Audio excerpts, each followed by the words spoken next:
Pata Ismendi es egresado de la Asociación Civil Ser Libre, trabajó durante bastante tiempo como coordinador del equipo en el INISA, trabajando específicamente con individuos de pregreso, de alta peligrosidad, con semilibertad. Trabajó también en la DINAL y la Dirección Nacional del Liberado, estuvo allí cerca de 2 años, coordinó grupos de recuperación para liberados del sistema penitenciario, adictos, hizo talleres también en distintas unidades del servicio penitenciario, como el Comcar, Punta Rieles, etcétera. Y recientemente, y ya nos vas a contar de eso, Pata querido, estuviste en Argentina, porque colaborás también con los Hogares de Cristo, los curas villeros, en ese proyecto. Pata Ismendi, Julio querido, bienvenido a Dato y Relato, es un placer tenerte. Bueno, muchas gracias Esteban, el placer es mío y bueno, contento y agradecido de poder estar en este espacio para hablar sobre esto. La idea es que vos nos puedas ir acompañando de manera periódica, porque yo decía hace un ratito en la introducción que el tema salud mental y el tema adicciones van de la mano, ¿no? O sea, podemos decir que la adicción, y ya nos metemos en el tema, es una cuestión de salud mental. Sí, claro, sí. Por supuesto. Ajá. La adicción es una enfermedad involuntaria, primaria, progresiva, crónica y que, bueno, evidentemente el problema de un adicto está del cuello para arriba, está en su cabeza, ¿no? En la interpretación, en la forma de vivir, en la obsesión y la compulsión, y eso es lo que hace un adicto con esta enfermedad que es crónica, terminar donde termina, ¿no? Un adicto siempre tiene 3 terminales, que son las cárceles, un hospital o la muerte. No hay un solo caso en la historia de la humanidad que un adicto en carrera haya terminado bien. ¿Qué quiere decir adicto en carrera? Adicto en carrera que está en consumo, ¿no? Ah, que está consumiendo. Que está consumiendo. Ajá. Vale la aclaración porque lo conversábamos antes de salir al aire. No se es exadicto, se es adicto, ¿cómo se dice? Sí. Limpio, digamos. Sí, limpio. ¿No? Un adicto en carrera, bueno, está absolutamente tomado por la enfermedad. Cuando para de consumir y entra en un periodo de recuperación, se dice adicto en recuperación, se mantiene limpio y bueno, así es como vive con esta enfermedad, se convive con esta enfermedad que no tiene cura, que se trata, que se detiene en determinado momento y bueno, ahí empieza una nueva forma de vivir, ¿verdad? Vos sos un ejemplo de eso, sí. Porque lo hablábamos hace un rato, vos llevás limpio 10 años y 7 meses. 10 años y 7 meses. Sí. En ese momento, cuando quedaste limpio, sí. Comenzaste a intentar ayudar a otros. Sí, es un proceso, ¿no? Lo primero que un adicto hace es parar de consumir. Nadie para de consumir consumiendo. Parece una paradoja, pero real, ¿no? El consumo es 0. No se consume ningún tipo de drogas legales o ilegales, ninguna. O sea, no solamente dejás de consumir la que estabas consumiendo, sino que no puedes consumir ninguna otra. No, un adicto no puede consumir. Ajá. Catalogame esas cosas o esas sustancias que un adicto de cualquier sustancia tiene que dejar de consumir. A ver, capaz que está buena la aclaración. La enfermedad se llama adicción, ¿no? La enfermedad es una sola, el síntoma puede variar, ¿no? Ajá. Uno puede ser adicto y su síntoma puede ser la ludopatía, uno es adicto y su síntoma puede ser el consumo de drogas, uno es adicto y puede ser el tema de la comida. O sea, el síntoma varía, la enfermedad es una. Es una enfermedad que muta, que cambia, entonces siempre hay una cuestión de estar como alerta y tratando los síntomas porque puede variar, ¿no? Uno deja de consumir drogas, uno sigue siendo adicto, trata su enfermedad, pero a veces puede irse para otros lugares, ¿no? La comida, el consumo de cualquier tipo de cosas, ¿no? Porque la naturaleza de un adicto es consumir. Ni siquiera se precisa un motivo para consumir. Pero ahora, Julio, sí. Yo te pregunto, y discúlpame la ignorancia, sí. Pero seguramente hay mucha gente del otro lado que se puede hacer la misma pregunta, ¿no? Sí. ¿No todos somos adictos a algo? Digo, no. Están los que, perdón, ¿no? Sí. Están los que fuman y son adictos a la nicotina o al tabaco, los que consumen alguna sustancia como marihuana, cocaína, etcétera, los que son adictos o consumen psicofármacos, los que son adictos a la comida, los que son adictos al alcohol, a determinados refrescos, a los postres, a las cosas dulces, o sea, a los juegos.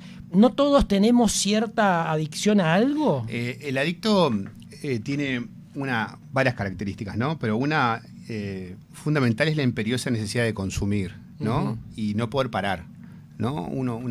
No todas las personas que consumen, por ejemplo, drogas son adictas, ¿no? El adicto, una vez que comienza el consumo, no puede parar de consumir. Y en ese proceso lento, paulatino y que va hacia el derrotero final, su manera de consumir va cambiando con todas las consecuencias que ese consumo trae, ¿no? Y se va anteponiendo el consumo porque vive por y para el consumo. En el caso si su síntoma es la droga, el consumo de drogas, va perdiendo absolutamente hábitos, valores, todo en pos de ese consumo. Entonces, me parece que está buena la salvedad de decir que las personas, por ejemplo, que consumen drogas, pero que no cambia su estándar de vida, que siguen cumpliendo con su vida, que consumen de vez en cuando y que no tienen un problema real con eso, no son adictas, pueden ser consumidores. Aclarame la diferencia entre consumidor y adicto. Sí. Dale. El adicto no puede parar, básicamente, y su vida se transforma en un ir absolutamente por cómo conseguir la droga, dónde conseguirla, su economía se traslada solamente para poder pagar el consumo de drogas, en el caso que sean las drogas, y su vida se vuelve absolutamente monotemática con el tema de las drogas, ¿no? Vive por eso y para eso. Su vida pasa a ser gobernado por eso. O sea, quien consume, digamos, socialmente, como se dice habitualmente, un fin de semana, cualquier tipo de sustancia, ¿no se lo considera un adicto? No, ese proceso de cuando el consumo empieza a influir en tu vida y empieza a tener consecuencias y tu vida pasa a estar regida por ese consumo, bueno, es una alerta importante, ¿no? Por supuesto, esta enfermedad es de negación y la persona que está en consumo tiende a negar, porque es una enfermedad de autoengaño, ¿no? La responsabilidad o la culpa de los demás. O sea, difícilmente alguien asuma sí soy adicto. Sí, es muy difícil. En cualquier sustancia. Sí, es muy difícil. Porque justamente siempre está justificado el consumo, ¿no? Y siempre está atenuado o las consecuencias no son tales. Y bueno, ahí empieza un proceso que, entre otras cosas, tiene una cuestión de aislarse, ¿no? De irradiarse, de empezar a perder los hábitos de trabajo, del vínculo con su familia, perder parejas. Y bueno, eso termina en lugares muy remotos y muy recónditos, ¿no? Esa persona que está sumido por el consumo continúa negando y culpando, responsabilizando a determinadas personas o situaciones o cosas que nunca es su responsabilidad. Vos hace un rato decías, cuando dabas las características de la enfermedad, dijiste por ahí que es crónico y progresivo. Sí. O sea, yo puedo empezar consumiendo socialmente y puedo terminar teniendo un problema. Sí, hay un ejemplo como cuando hay un apagón y prendemos una vela y empieza a consumirse, uno para el consumo y cada vez que vuelve a consumir arranca en ese lugar, no arranca donde la vela comenzó a estar inmaculadamente o estaba nueva. O sea, no arranca de cero. No arranca de cero. Y cada vez el consumo va cambiando, porque evidentemente va trayendo consecuencias, como comentaba, en lo social, en lo afectivo, pero también hay una cuestión de un deterioro de la pérdida del sano juicio, ¿no? Ahí viene un poco relacionado con lo que hablaba de la salud mental. A ver cómo ¿no? es eso. Es la pérdida del sano juicio, ¿no? Es cuando la obsesión y la compulsión, todo eso lo va llevando a lugares muy recónditos, ¿no? Por eso también la negación y el autoengaño es muy importante en la enfermedad del adicto, ¿no? Alguna gente puede estar escuchándonos y diciendo, pará, yo consumo un porro cada, no sé, uno los sábados, otro los domingos, y vengo haciendo eso desde hace 2 años, no tengo ningún problema con eso. Sí, es de autodiagnóstico, ¿no? En verdad. Las personas que van a pedir ayuda o vamos a pedir ayuda en un momento de nuestras vidas, es porque ya no podemos más, ¿no? Por lo general o te lleva a alguien o te ayuda a alguien, y aceptar esa ayuda es una cuestión de mucho valor, ¿no? Debe ser de las pocas cosas en esta sociedad mundial donde el concepto de rendirse tiene mucho valor, ¿no? Por lo general, el rendirse socialmente está asociado a la pérdida, a derrotarse, ¿no? Acá tiene que ver con aceptar la enfermedad, ¿no? De rendirse frente al poder de esta enfermedad, que después de muchos intentos siempre se termina en lo mismo, ¿no? De intentar de muchas maneras diferentes, de intentar de hacerlo variando con el tipo de consumo, de drogas. El final siempre es el mismo, ¿no? ¿Cómo fue que no sé si querés hablar del tema, pero ¿cómo fue que vos llegaste a ese proceso que en determinado momento, como decís vos, me rendí? O algo, podríamos decir, me hizo un clic y pediste ayuda. ¿Cómo fue ese proceso? Bueno, fue un proceso personal, ¿no? muy doloroso, en verdad, de muchos años, ¿no? ¿Cuántos años? Y yo tuve una carrera de 15 años de consumo. Y ¿Consumías específicamente qué? Cocaína. Ajá. Y en mi caso fue ese. Y empecé consumiendo de una manera y terminé de otra, ¿no? Séme más específico. Empecé consumiendo en alguna fiesta, en algún cumpleaños. Socialmente. Socialmente, y un fin de semana. Y había momentos que no consumía, había momentos que consumía. Y después de muchos años empezó a ya hacer un consumo semanal, después cotidiano. Y bueno, después uno termina consumiendo para todo, ¿no? Ya no es aquello que consumo para salir o consumo para... Si estás triste, consumís. Si estás contento, consumís. Si estás en la intimidad con alguien, consumís. Si estás solo, consumís. O sea, consumís todo el tiempo, en verdad, ¿no? Esto es un proceso progresivo y paulatino, ¿no? Y eso pasa con la cocaína y pasa con cualquier sustancia. Tipo de drogas, ¿eh? Ajá. ¿Y qué fue lo que a vos te hizo decir, listo, hasta acá llegué? Bueno, como te decía, fue un proceso, ¿no? Tuve muchos intentos. Pensaba que una cosa como muy clásica, ¿no? Que se controlaba, que podía. Yo puedo solo. Sí, yo puedo solo, no es tanto. Ustedes están equivocados, yo no. Y bueno, fui perdiendo un montón de cosas y terminé, en mi caso particular, viviendo en una pensión con una caja de cartón frente a un plato de cocaína y seguía pensando que el problema era de los demás, ¿no? Y bueno, ahí tuve unos episodios bastante jorobados de salud, como de sobredosis, salí de ahí, me fui a drogar igual. O sea, ahí es donde se manifiesta ya la enfermedad absolutamente, ¿no? Donde no hay un parate, donde no hay una forma de poder frenarlo. Y bueno, pedí ayuda, amigos, gente cercana, querida, que me llevaron a mí a Narcóticos Anónimos, por ejemplo, y yo ahí comencé un proceso que me mantiene limpio hasta hoy, ¿no? De un día a la vez, el tiempo récord de un adicto son 24 horas, ayer ya pasó, mañana no llegó. ¿Cómo es eso del tiempo récord? Sí, vivimos solo por hoy, ¿no? Es una filosofía que tenemos los adictos, ¿no? Tenemos una forma de interpretar y de tomar la vida de esa manera, ¿no? La angustia del ayer ya pasó, la ansiedad de lo que viene no llegó y estamos en el aquí y el ahora. Tratamos de vivir la vida aquí y ahora, ¿no? Nos ayuda muchísimo eso. Más allá del proceso, de un programa de 12 pasos, de un montón de cosas que tiene que ver con la recuperación, ¿no? Es similar al proceso de AA, de Alcohólicos de Anónimos. cualquier grupo de apoyo de ayuda, ¿no? Por lo general tiene esos 12 pasos. Algunos, otros no, tienen otras formas. Pero bueno, eso tiene que ver con la posibilidad de... Y sobre todo con... Los adictos somos personas muy tercas, donde tenemos un ego muy alto, ¿no? Porque desarrollamos un ego muy alto por una baja autoestima. Esa es la base del adicto en carrera, ¿no?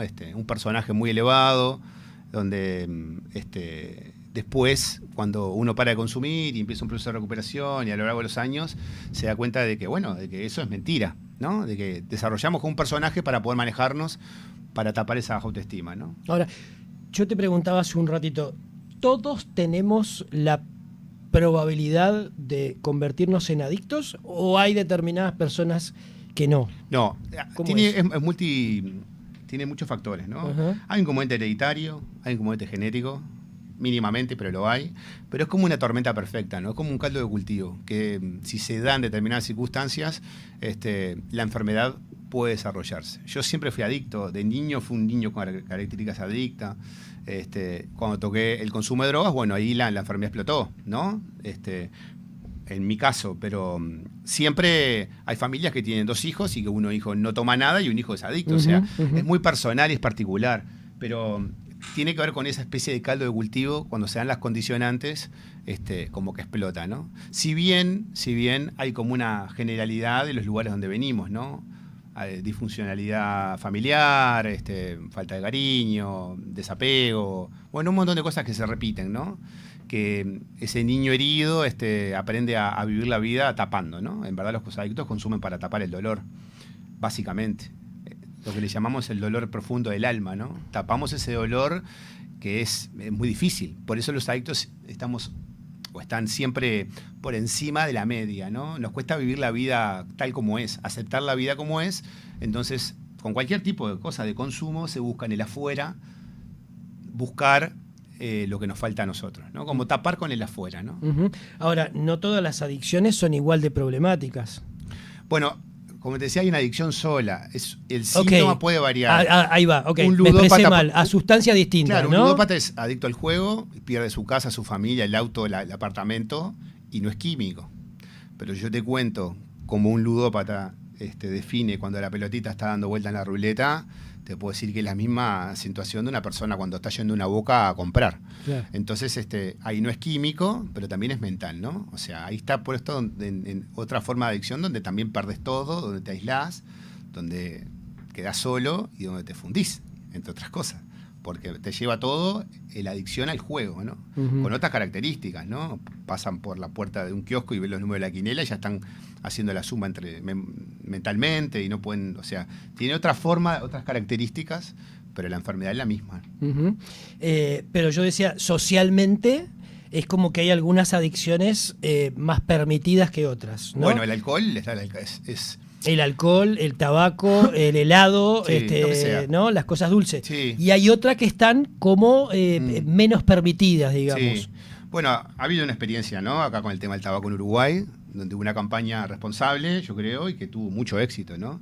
A nadie se le ocurre prender un cigarrillo en un espacio cerrado. Sí, acá, por ejemplo. Acá, y hay una cultura, y los índices de respuesta a eso fueron muy buenos, ¿no? Hay una cuestión de concientización.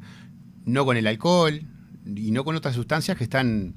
Lo que pasa es que el cuerpo de un adicto no diferencia qué es legal o ilegal.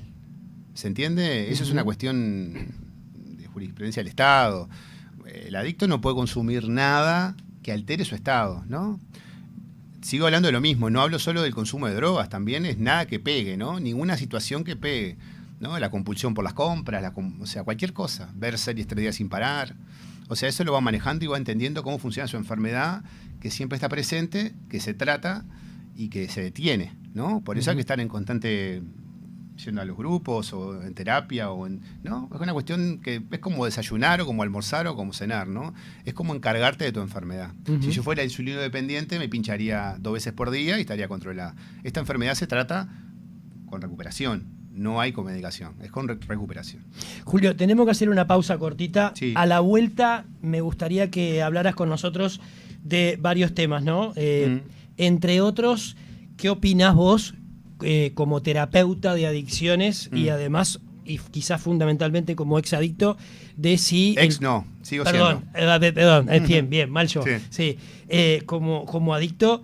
pero especialmente como terapeuta y como adicto en ambas condiciones, a propósito de lo que se habla de la pérdida del tema del riesgo, ¿no? O sea, si cuando la percepción del riesgo. Exacto, si cuando se liberalizan determinadas sustancias, como se liberalizó hace unos años la marihuana en Uruguay, si eso hace que aumente la probabilidad de que la gente consuma y eventualmente se transforme en un adicto y algunas cosas más, ¿te parece? Buenísimo.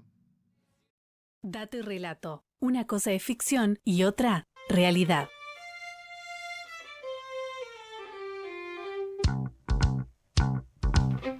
Varios mensajes que van llegando, algunos de ellos a través del teléfono, pero otros a través de nuestra página de YouTube. Estamos transmitiendo a través de 970 Universal, y ahí, por ejemplo, Marisol, que dice muy buen tema, estamos escuchando, etcétera. Agustín, que dice saludo de la comercial, trabajando en casa y escuchando, interesante el tema de las adicciones. Reconozco ser adicto al cannabis, dice, no me impide el día a día en nada, pero no me veo dejándolo. Dice, nos da pie lo que decía él, justamente para meternos en lo que hablábamos antes de irnos a la pausa, ¿no? El tema de que se haya liberalizado hace unos años en Uruguay el consumo de cannabis y que el autocultivo y que sea lo más normal ir caminando por una plaza y sentir el aroma a cannabis, etcétera, etcétera. ¿Eso cómo baja la percepción del riesgo? Bueno, es un tema como muy polémico porque en verdad en Uruguay... con lo que pasó en el gobierno de Mujica y que se liberó el consumo y se vende en farmacias, entre otras cosas, yo creo que la percepción del daño a veces no se ve tan clara, ¿no? O sea, a veces se piensa que es justamente, si yo, el consumo particularmente de la droga, pero no las consecuencias de ese consumo, ¿no? Si yo he tenido pacientes y lo he visto en inicio trabajando mucho tiempo también, que hay una realidad que a veces parece que fumar marihuana fuera mucho más sano que fumar un cigarrillo o que... Se dice eso habitualmente. Sí, ¿no? Sí. Hay como mitos o creencias. Yo en lo particular pienso y he visto muchos cuadros de brotes psicóticos en adolescentes por el consumo de marihuana excesivo Y también hay una parte real que tiene consecuencias también en la parte, por ejemplo, como estudiantes, la falta de concentración, el abandono liceal o facultad. Hay un montón de cosas que yo podría contar que he visto. Se plantea también lo mismo, si la persona es adicta o no, si su consumo gira todo el día en torno a eso, ¿no? O no. La mayoría de la gente lo va a negar, ¿no? Sí, lo que pasa es que hay una característica de la personalidad adictiva también que tiene con la ilusión de control, ¿no? Que siempre está todo bajo control y que el consumo es su vida y bueno, y no va a pasar nada. O que si pasa es porque yo quiero o porque nada.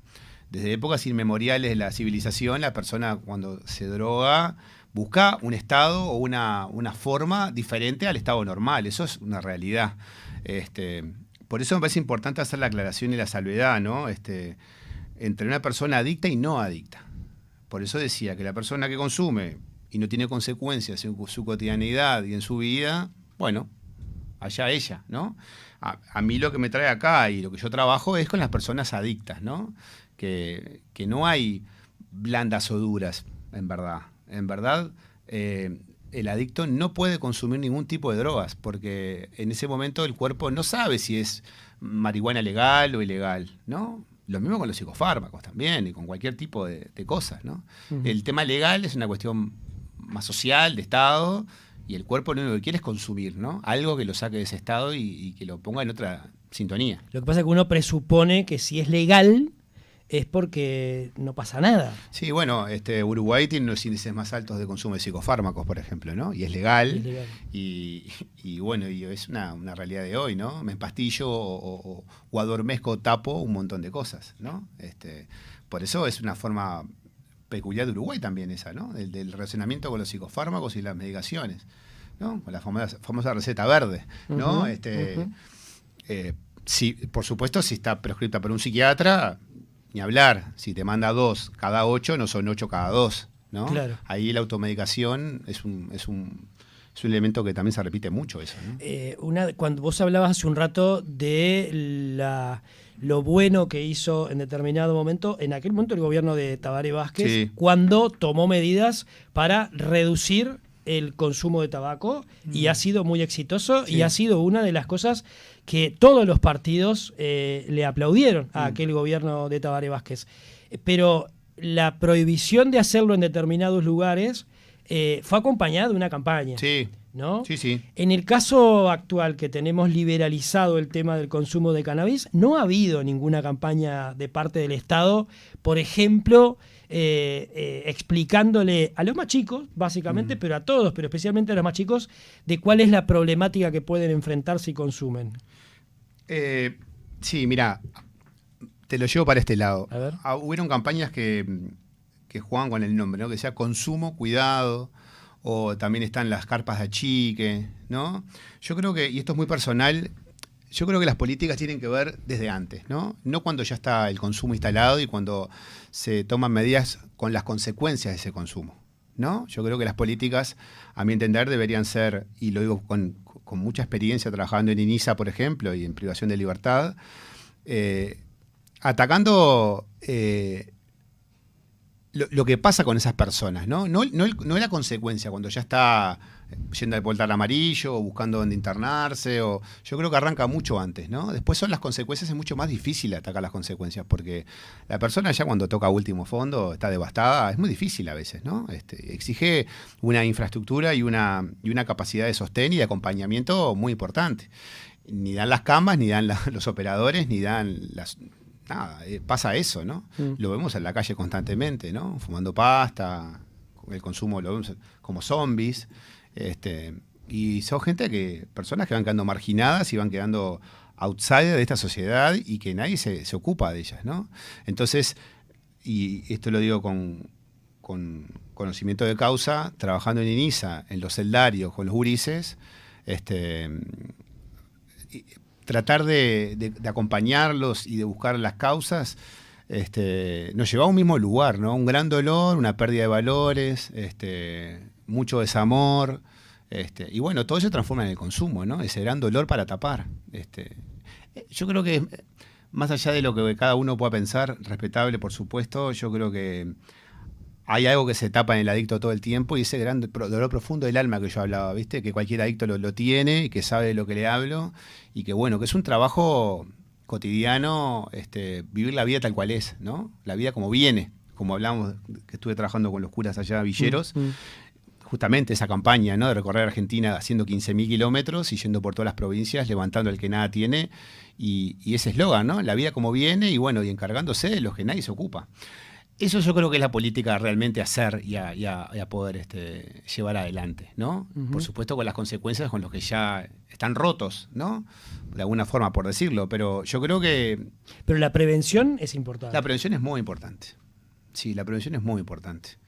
¿Y por dónde a tu criterio, habiendo trabajado en todos esos lugares, teniendo experiencias, como decías vos, con los más chicos en INISA, cómo tendríamos que hacer como Estado, como sociedad, para prevenir, para avisar, para ayudar a que no caiga en esa cuestión? Bueno, históricamente el tema, por ejemplo, te lo llevo para este lado, ¿no? El tema de las cárceles, el tema de los privados de libertad, la salud mental, son temas siempre que han pasado generaciones y gobiernos y años y décadas y nunca tienen solución, ¿no? Más cárceles, menos cárceles, más lugares para meter a los adictos, menos lugares, dónde los metemos, no sabemos dónde meterlos, lugares caros, no hay infraestructura del Estado para poder albergarlos. O sea, es un tema que se repite, que siempre pasa y que no se le entra con toda la verdadera magnitud y dimensión que esos adictos necesitan, ¿no? Claro, pero ahí estamos hablando de personas que ya son adictas, sí, que es un tema. Yo me refiero, para terminar esta parte, a los que no están todavía, pero que creen que es algo cool, divertido, que no pasa nada.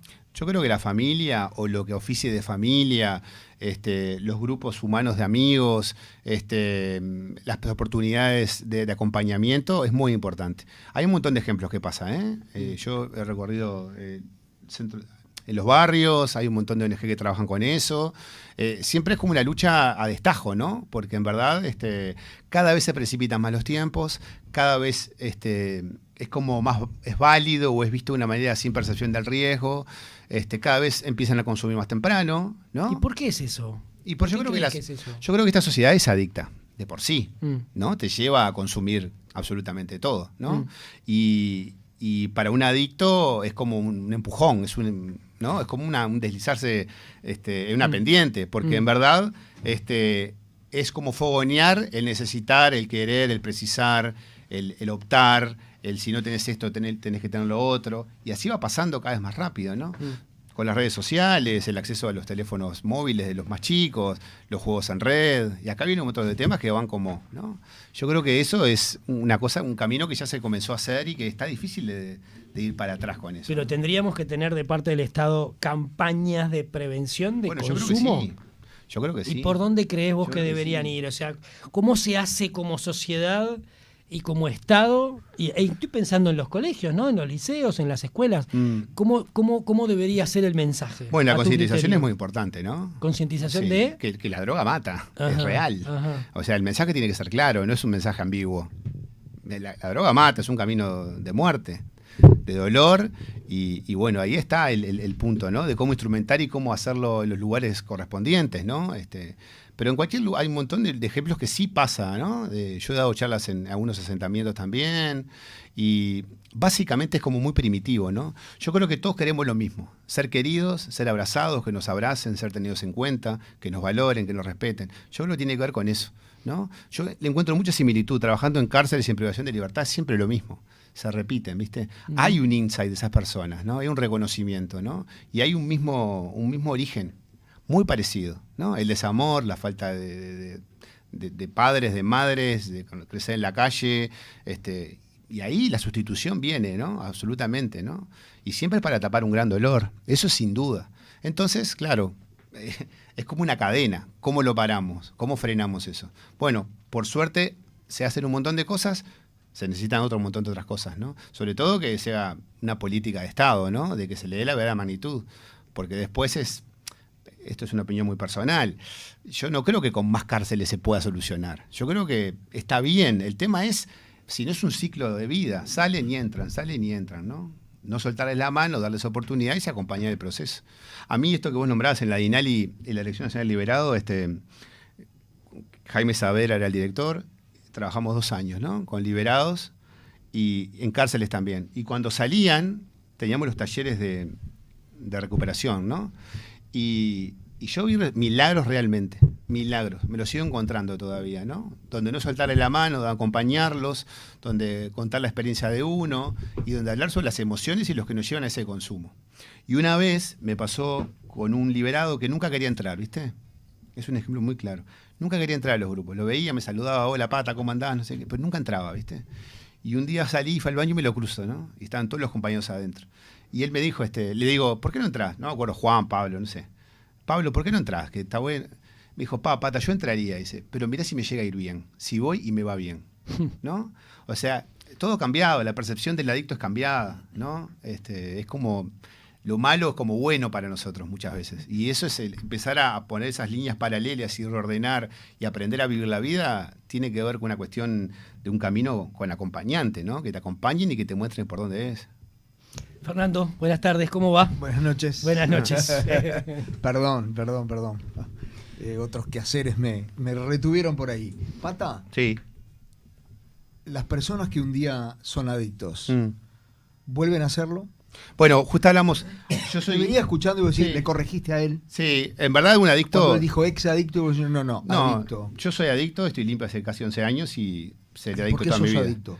Bueno, porque tengo una enfermedad de autodiagnóstico y que me di cuenta de que toqué un fondo y a partir de Pero ahí... ahora ya no lo sos. No, sigo siendo adicto, claro que sí. ¿En qué sentido?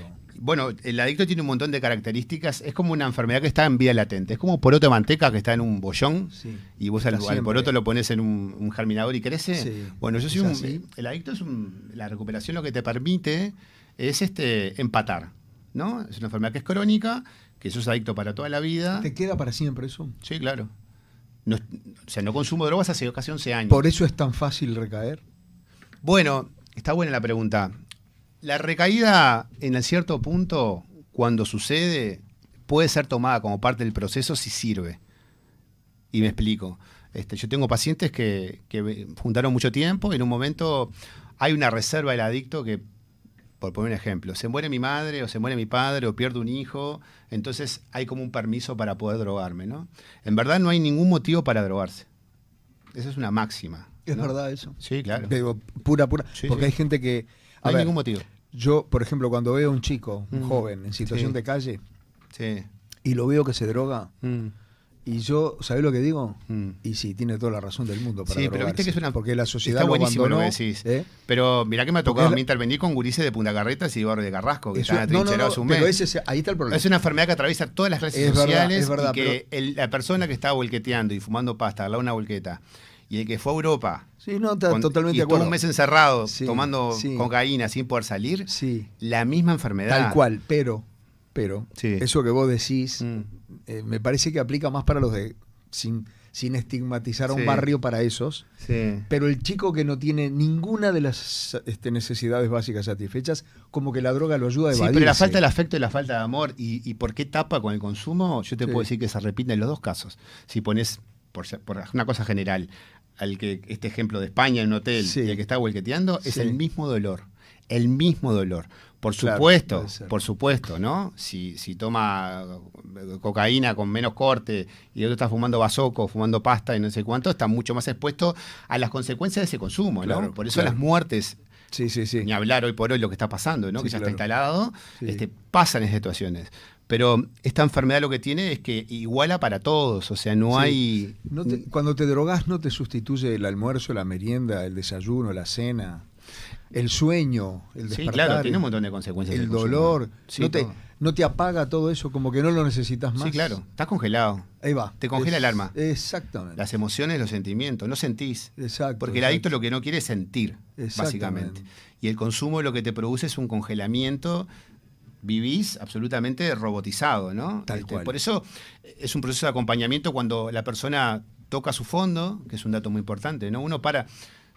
Ayer justo tuve una mamá y una tía que fueron a consultarme por un hijo y un sobrino, y las familias a veces no saben cómo ayudar mucho, ¿no? Es muy difícil. No saben cómo ayudar mucho, no saben cómo ayudar por eso, nada. El adicto, yo siempre les digo lo mismo, ¿no? si viene a consultar por Pedrito, que está consumiendo, no sabemos qué hacer, no sé cuánto, yo creo que el primer paso que hay que dar es cambiar la ecuación, ¿no? Para empezar a ayudar a construir al adicto al fondo, ¿no? Para que él toque fondo y se dé cuenta que pueda parar. Es cambiar la ecuación. No hay que correr más atrás del adicto, ¿viste? Pobrecito, sacarlo de la comisaría, pagarle la plata, darle comida, mirarle cómo está, te llevo esto. Hay que cortar con eso. Hay que cambiar la ecuación. De dejar que la familia corra atrás del adicto cuando la solución, apartarse y pararse firme. Lo que pasa que es muy curioso lo que pasa, ¿no? El adicto básicamente, por decirlo de alguna manera, ahora cambió la electricidad, pero ¿se acuerdan los tapones que saltaban antes y se apagaba toda la luz? Sí, claro. Un adicto lo que eso es un tapón que salta en la casa y denuncia de una manera no sana, obviamente, que algo en el sistema familiar no funciona, que está mal, ¿no? Por supuesto lo hace de una manera enferma, equivocada, dañina, violenta, pero incluso para él. Por supuesto, pero básicamente es eso, ¿no? Lo que está haciendo es como denunciar que hay algo en ese sistema. Y siempre pasa que cuando trabajas con las familias, empiezan a aparecer cosas, ¿no? Sería como más extenso y cuando vengo otra vez a hablar sobre la codependencia, para que haya un adicto, siempre hay un codependiente. Claro. Siempre hay alguien, seguramente de la familia, que siempre está pobrecito y lo está ayudando y está tapando las cagadas que se manda y le está dando plata, no sé cuánto. Pero está tan enfermo el adicto como el codependiente, de un extremo y del otro. El adicto dependiente, inmaduro, no hacerse cargo de su vida, y el codependiente hipermaduro, responsable, y todo bajo un manto de que ayuda al otro, ¿no? Mira lo que hago por el otro, mira cómo... No sé, pero lo que está haciendo es tapar con ese adicto la imposibilidad de vivir su propia vida. Por eso se necesitan tanto. Para que haya uno, tiene que haber otro.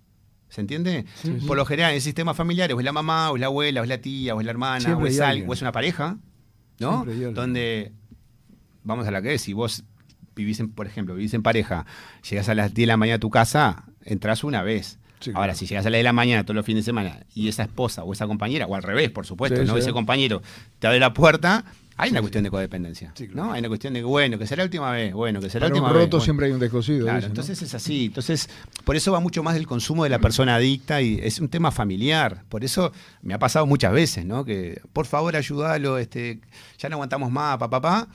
El adicto para de consumir, empieza como a erguirse, ¿no? Empieza como a mantenerse limpio, a recuperar trabajo, no sé cuánto. Y la familia que paga ese tratamiento lo saca. Porque el mensaje sería que se mejore, pero no mucho. Porque seguimos muchas veces necesitando de estar tras él, ¿no? De a quién cuidar, por quién velar, no sé. Muchas veces la estructura familiar está armada en base a eso, ¿no? Al cuidado del adicto. Si el adicto se recupera, se mantiene limpio, empieza a hacer su vida, es como queda vacante, ¿no? Claro, ¿a quién cuidamos? ¿A quién nos hacemos caso? ¿No? Pata, ¿cómo se maneja? Se ha discutido mucho a nivel político el tema de la internación compulsiva, ¿no? En su momento lo planteó Mujica, el tema de la internación compulsiva. Él decía la posibilidad de ir levantando gente en la calle que estuviera en esas situaciones. Después se suavizó el asunto y ahora lo que se está hablando desde proyectos que los adictos, cuando están, digamos, no consumiendo, puedan firmar la autorización para que cuando estén en una situación complicada, el Estado los pueda internar de manera compulsiva en un centro de tratamiento. ¿Cómo lo ves eso? ¿Es una idea viable? ¿Es una solución? ¿No sirve para nada? Mira, es tan polémico y tiene tantas lecturas. Yo creo que no hay una sola lectura con respecto a eso. Por eso hay tantas como ideas o como corrientes o como formas, ¿no?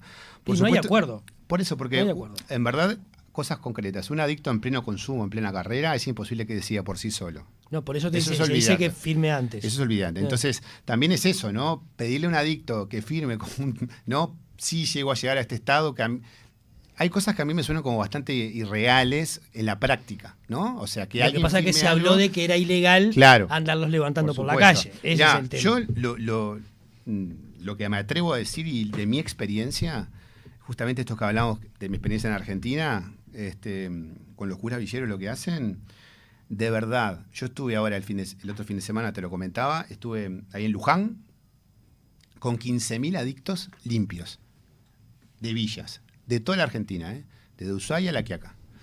Y estuve compartiendo mucho con ellos y hablando mucho con ellos y compartiendo y todo, ¿no? Desde la fe. No importa en qué creas, Alá, Dios, no importa. No importa. El tema es que... ¿Ayuda eso? Sí, claro. Sí, sin Hasta duda. donde yo sé, sí. Sin duda. Pero te lo pregunto a vos. Nosotros la forma que tenemos es, yo consigo que hay algo superior a mí que me defendió y me cuida, y que es bondadoso. Y que es lo que yo considero que es Dios. No es religioso, es espiritual.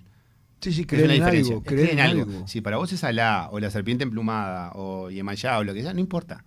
Lo que importa es que a vos te lleva a creer en algo que te cuida y que lo único que tiene que hacer un adicto es mantenerse limpio, nada más. Después... Y que no lo podés defraudar. Claro, o sea, a veces pasa eso, ¿no? Que, por ejemplo, que yo creo que si yo creo en Dios o crees en Dios y vos crees en Dios, para mí a veces es mucho más importante que el Dios ese que vos crees o concebís pueda creer en vos, ¿no? Es como al revés, que él pueda creer en mí, ¿no? Claro. Y eso, y empezás a entender que muchas veces que estuviste en riesgo, y yo que tuve 2 preinfartos y me fui a drogar, y cuando estuve, porque yo siempre le digo a los privados de libertad, yo no vengo del Cante, yo vengo de Positos, terminaba en el Cante, pero vengo de Positos. Que muchas veces que me tiraron 2 tiros y no me pegaban las balas, imagínate dónde terminé, no fue suerte. Hay alguien que me estaba cuidando, porque es imposible que me haya salvado. Y de preinfarto y un montón de cosas. Entonces empecé a conseguir la vida con un poder superior que cada uno concibe y que hay algo superior a vos. Como los adictos somos tan egocentristas y somos tan tercos y pensamos que no hay nada más encima de nosotros, ¿no? Concebir algo superior a nosotros nos ayuda a mantenerlos en el lugar, en la rama, ¿no? A raya. Donde tenemos que mantenernos ahí, o sea, con el cuidado que tenemos que mantenernos, ¿no? Pero estabas contando los episodios en Argentina, ¿no? Sí. Decías desde la fe. Bueno, esos 15.000 adictos limpios, sí. ¿Qué pasa? Bueno, paran de consumir y te están de Fuerte Apache, Villa Palito, yo las recorrí con ellos, ¿no?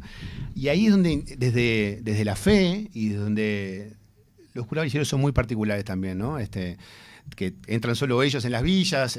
En Argentina tienen como una historia larga, ¿no? Del padre Mujica allá trabajando. Pero lo que voy es eso, que desde la fe, del amor y del cuidado y no soltar la mano, pasa y sucede.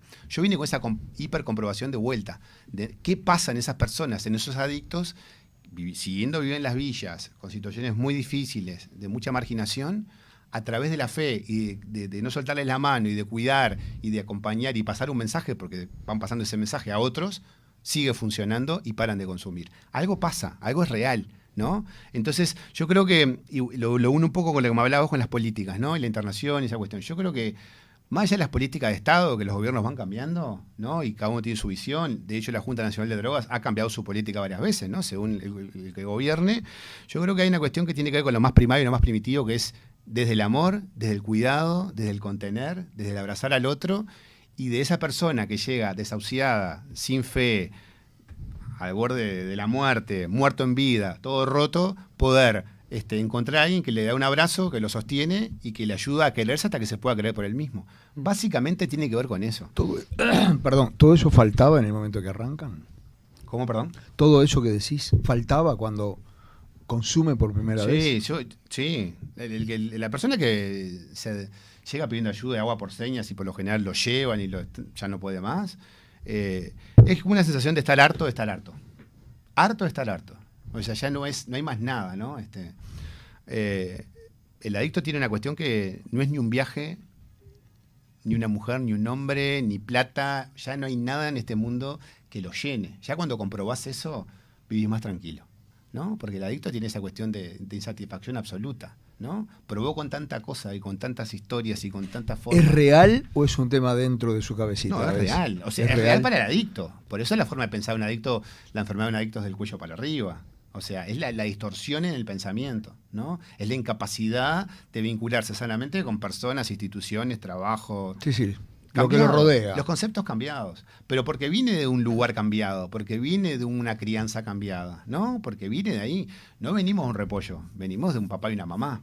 Que a su vez esos papás y esas mamás vienen de otros papás y otras mamás. Sí, y no sé cuánto. Entonces, cuando empezás a armar eso, entendés lo que muchas veces es la repetición, ¿no? Generaciones repitiendo, sin saber por qué, ¿eh? Yo no sé lo que hacía mi bisabuelo, pero pude averiguar y era medio parecido.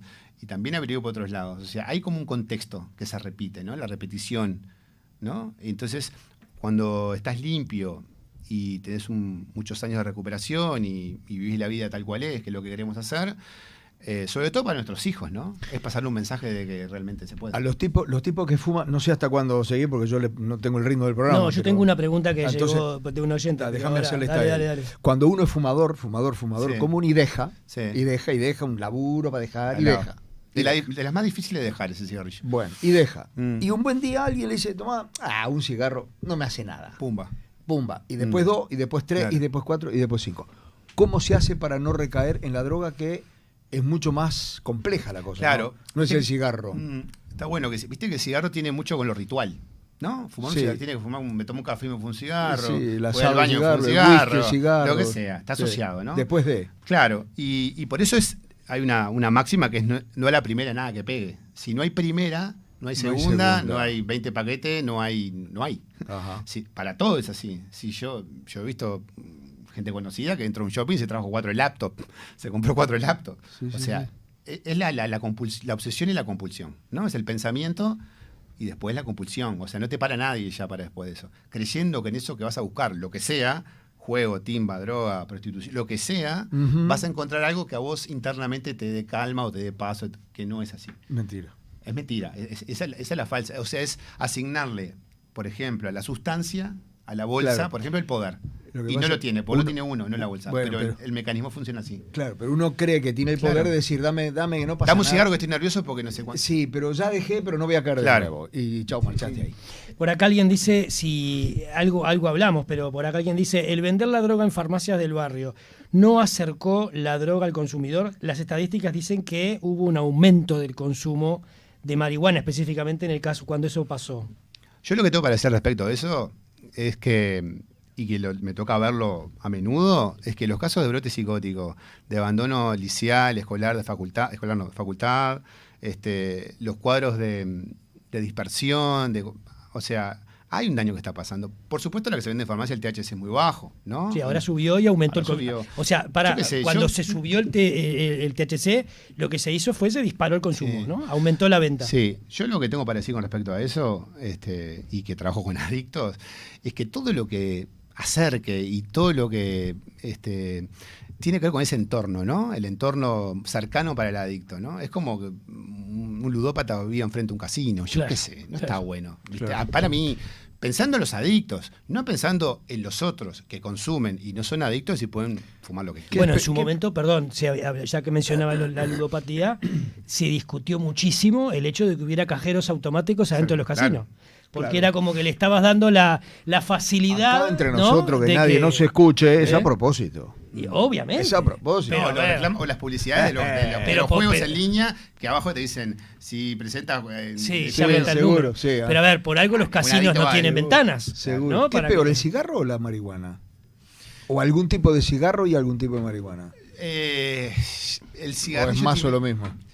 El tema es el vínculo que vos tengas con eso. Si vos te fumas 4 paquetes de cigarro por día, y el vincularte con ese cigarrillo. Si te vas a matar tarde o temprano. Una de 10, no tengo idea, yo nunca fumé, pero cigarrillo, pero, o sea, tiene que ver con otras cuestiones. Es como vos te vinculás con la sustancia o con el objeto, ¿no? Bien. Pero para eso después salta porque está bueno esto, ¿no? Las características del adicto en consumo, en carrera, está relacionado a la droga, por ejemplo, ¿no? Si tu síntoma es la droga. Pero cuando no consumís más droga, ese formato de equivocado, con un montón de características que tiene el adicto, pasa la vida en los vínculos humanos, en los vínculos laborales. O sea, hay una característica de la personalidad adicta que se mantiene. Es como que vos te vincularas, como te vinculabas con la droga, con las personas, con las instituciones, con los lugares, ¿no? Eso es lo que hay que cambiar. El vínculo que vos tenés con el consumo, ¿no? El no poder parar, el no tener autostop, el ser obsesivo y compulsivo, ¿no? Un montón de cosas, ¿no? Que hace que esto se transforma. Por eso seguimos siendo adictos nosotros. Claro. Hasta el último día, yo sigo siendo mi grupo, sigo mi terapia. Una cuestión como desayunar, almorzar o cenar. He incorporado a mi vida. Me siento mejor. Nos ayudamos a mantenernos limpios muchos años. Más bien. Bien, Pata, te agradecemos mucho. Nos vamos a volver a ver seguramente en breve. Estaba subiendo, perdón, no sabía que tenía. Estaba subiendo la historia de a Dato y Relato y a Esteban.Leonís, la historia que Mariana acaba de subir a propósito de tu visita. Así que, Pata, gracias por estar. Nos vamos a volver a encontrar en breve, porque la idea es que Pata se sume al grupo de columnistas del programa, así que nos vamos a estar encontrando en breve. Bueno, yo estoy muy agradecido, la verdad que les agradezco a los dos, al equipo, y me parece que está buenísimo hacer esto, ¿no? Es como un mensaje a una botella, me parece, ¿no? Lo tome quien quiera, que le llegue a quien quiera, nunca sabemos quién está escuchando, pero bueno, es una posibilidad de sumar en este tema que siempre estuvo presente y que, bueno, que a veces la gente necesita un poco de ayuda y cómo poder ayudar a los que más quieren, ¿no? Sí, es como Dios. Está, pero nadie lo ve. Claro. Este tema está, pero nadie, Hay que creer. nadie lo tiene arriba de la mesa. Ahí.